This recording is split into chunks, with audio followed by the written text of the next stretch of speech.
Hello అండి. Welcome to Swathi's Gumagumalu. ఈరోజు నేను మరొక కలర్‌ఫుల్ వీడియో చూపించబోతున్నాను. మీరు థంబ్‌నెయిల్‌లో చూసే ఉంటారు. ఏంటి ఇవి చూడటానికి ఇడ్లీలాగా ఉన్నాయి కానీ ఏదో వెరైటీ షేప్‌లో ఉన్నాయేంటా అని అనుకుంటున్నారా? అదే అండి. 1 సంవత్సరం నుండి 5 సంవత్సరాల లోపు పిల్లలున్న ప్రతి ఇంట్లో పెప్పా పిగ్ వీడియోస్ టీవీలో రోజూ వినిపిస్తూనే ఉంటాయి.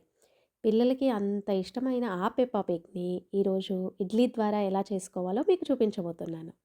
సాధారణంగా ఇడ్లీ అంటే ఇష్టపడని వాళ్ళెవ్వరూ ఉండరు. కానీ ఇడ్లీలు తినని పిల్లలు కూడా ఉంటారు అంటే మీకు అతిశయోక్తిగానే ఉండొచ్చు. కానీ నిజంగానే ఉంటారండి. మా అక్క చిన్నప్పుడు అస్సలు ఇడ్లీలు తినేది కాదు. ఇడ్లీ చేసిన ప్రతిసారి మా అమ్మ మా అక్క కోసం ఊతప్ప అదే అండి దిబ్బ రొట్టె అంటారు కదా! అలా చేసి పెట్టేది.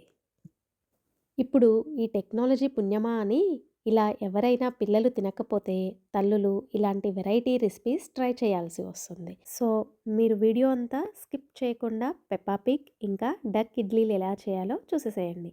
దానికంటే ముందు నా ఛానల్ సబ్స్క్రైబ్ చేసుకోకపోతే తప్పకుండా సబ్స్క్రైబ్ చేసుకోండి. మీరు ఇడ్లీ కోసం ఎలా అయితే బ్యాటర్‌ని తయారు చేసుకుంటారో అలాగే ఇడ్లీ పిండిని తయారు చేసుకోండి. పెప్పా పిగ్ ఫేస్ అంతా కూడా పింక్ కలర్‌లో ఉంటుంది. సో, దానికోసం నేను న్యాచురల్ పింక్ కలర్‌ని బీట్రూట్ ఉపయోగించి చేశాను. వీడియోలో చూపిన విధంగా బీట్రూట్‌ని పీసెస్‌గా కట్ చేసి మిక్సీలో స్మూత్‌గా పేస్ట్‌గా చేసుకోవాలి.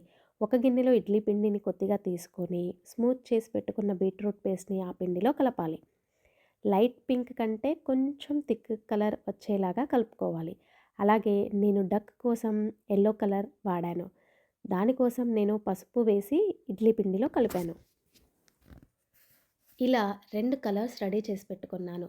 ఇప్పుడు ఇడ్లీ ప్లేట్స్‌కి ఆయిల్ రాసి, మనం చేసి పెట్టుకున్న కలర్స్ పిండిని ఆ ప్లేట్‌లో వేయాలి.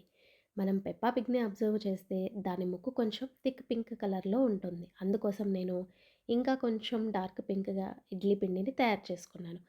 ఐస్ కోసం నల్ల నువ్వుల్ని వాడాను. మీరు కూడా వీడియోలో చూపిన విధంగా ఈ నల్ల నువ్వుల్ని ఐస్ ప్లేస్ చేయండి. ఈ సీజమ్ సీడ్స్ ప్లేస్ చేసేటప్పుడు సరిగ్గా కుదరకపోతే టూత్ పిక్‌తో సరి చేసుకోండి. చూడటానికి ఇబ్బందిగా అనిపించినా చేయటం చాలా ఈజీ. ఇదే విధంగా ఇప్పుడు డక్‌ని కూడా చేసేద్దాం. ఇంకొక ఇడ్లీ ప్లేట్‌లో యెల్లో కలర్ ఇడ్లీ పిండిని వేసుకోవాలి. దీనికి కూడా ఐస్ కోసం సీజమ్ సీడ్స్‌ని వాడాను. అయితే నోస్‌కి మాత్రం క్యారెట్‌ని చిన్న పీస్‌లాగా కట్ చేసి వాడాను. మీరు వీడియోలో చూపిన విధంగా చేసేసుకోండి. ఇలా 2 ప్లేట్‌లో 2 వెరైటీ ఇడ్లీని తయారు చేశాను. ఇప్పుడు ఇలా తయారు చేసిన ప్లేట్స్‌ని ఇడ్లీ గిన్నెలో పెట్టి ఒక 10-15 నిమిషాలు ఉడికించాలి. అంతే అండి.